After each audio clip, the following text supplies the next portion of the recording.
शुरुआत 10 बजे की 10 ब्रेकिंग के साथ पहली बड़ी खबर। संसद के दोनों सदनों में सरकार और विपक्ष के बीच टकराव जारी है। नरवणे की हड़ताल, सांसदों का निलंबन, विपक्षी महिला सांसदों पर पीएम पर हमले की साजिश जैसे कई मुद्दों को लेकर विपक्ष सरकार पर लगातार हमलावर है। वहीं सत्ता पक्ष का कहना है कि विपक्ष संसद को चलने देना चाहता नहीं। संसद में गतिरोध पर कुछ देर में ही इंडिया ब्लॉक की बैठक भी होगी, जिसमें सरकार को घेरने की रणनीति पर चर्चा होगी।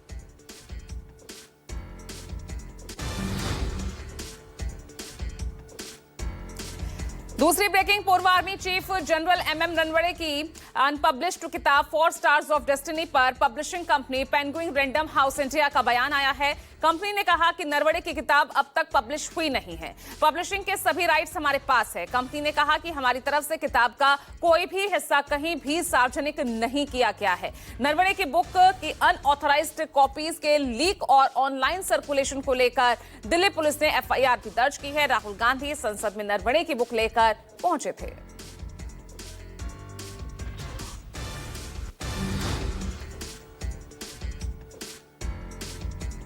तीसरी ब्रेकिंग, अजित पवार की पत्नी सुनेत्रा पवार आज महाराष्ट्र की नई उप मुख्यमंत्री के रूप में कार्यभार संभालेंगी। फिर दोपहर होने वाली कैबिनेट की बैठक में हिस्सा लेंगी। सुनेत्रा पवार आज रात दिल्ली के लिए रवाना होंगी। कल सुनेत्रा पवार प्रधानमंत्री मोदी और अमित शाह से मुलाकात कर सकती हैं। स्टेट प्रेसिडेंट सुनील तटकरे और national working president Praful Patel भी दिल्ली दौरे पर उनके साथ मौजूद रहेंगे।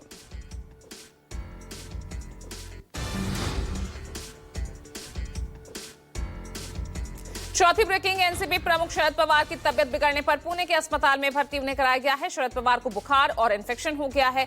शरद पवार के साथ सुप्रिया सुले और प्रतिभा पवार भी उनके साथ ही मौजूद हैं। डॉक्टर्स का कहना है कि शारीरिक परिश्रम के कारण उनकी छाती में कुछ कंजेशन हुआ और आवश्यक जांच कर ली गई है और इलाज भी शुरू कर दिया गया है।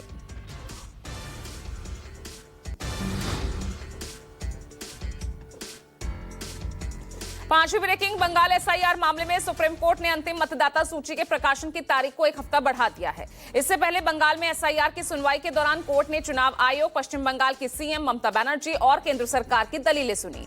चुनाव आयोग ने दलील दी है कि उन्हें एसआईआर के लिए सक्षम अधिकारी नहीं मिले। वहीं केंद्र सरकार ने कहा कि ऐसा संदेश जाना चाहिए कि संविधान सभी राज्यों पर समान रूप से लागू होता है। इस पर सीजीआई ने कहा कि बंगाल एसआईआर को आसान बनाने और जताई गई चिंताओं का ध्यान रखने के लिए अंतरिम निर्देश जारी किया गया है।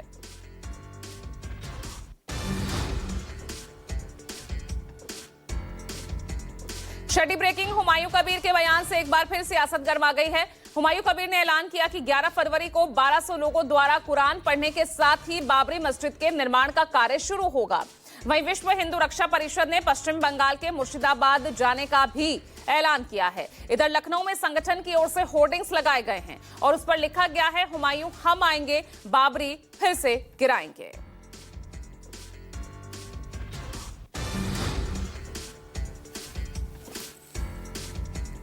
सातवीं ब्रेकिंग, लखनऊ के महोना बाजार इलाके को बम से उड़ाने की धमकी मिलने से हड़कंप मच गया। सूचना मिलते ही पुलिस, बम निरोधक दस्ता और डॉग स्क्वाड मौके पर पहुंच गया। सुरक्षा एजेंसीज ने पूरे इलाके की गहनता से तलाशी ली। सूत्रों के मुताबिक पुलिस ने कई संदिग्ध स्थानों पर छापेमारी भी की है। हालांकि कुछ भी बरामद नहीं हुआ। उधर प्रशासन ने लोगों से सतर्क रहने और किसी भी संदिग्ध वस्तु की सूचना पुलिस को देने की अपील की है।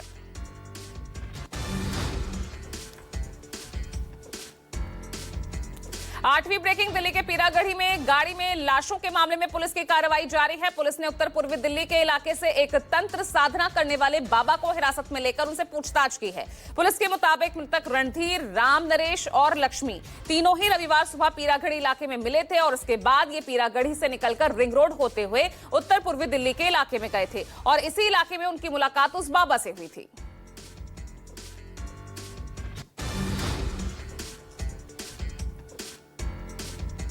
नौवीं ब्रेकिंग, जॉर्जिया के गैंसविले में ली गिलमर मेमोरियल एयरपोर्ट के पास एक छोटा विमान दुर्घटनाग्रस्त होने से बाल-बाल बचा।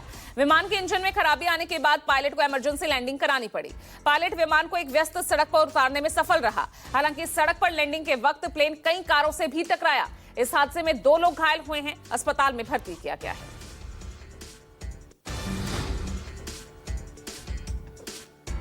और 10वीं ब्रेकिंग, आईसीसी के सख्त तेवर के बाद पाकिस्तान ने यू टर्न ले लिया है। पाकिस्तान टी20 वर्ल्ड कप में भारत के साथ खेलने के लिए तैयार हो गया है। अब 15 फरवरी को कोलंबो में भारत पाकिस्तान का पहला महामुकाबला होगा। कोलंबो के आर प्रेमदासा स्टेडियम में। पाकिस्तान ने कहा कि यह फैसला मित्र देशों के अनुरोध पर लिया गया है। 1 फरवरी को पाकिस्तान ने घोषणा की थी कि उनकी टीम T20 वर्ल्ड कप में 15 फरवरी को भारत के खिलाफ होने वाले मैच का बहिष्कार करेगी।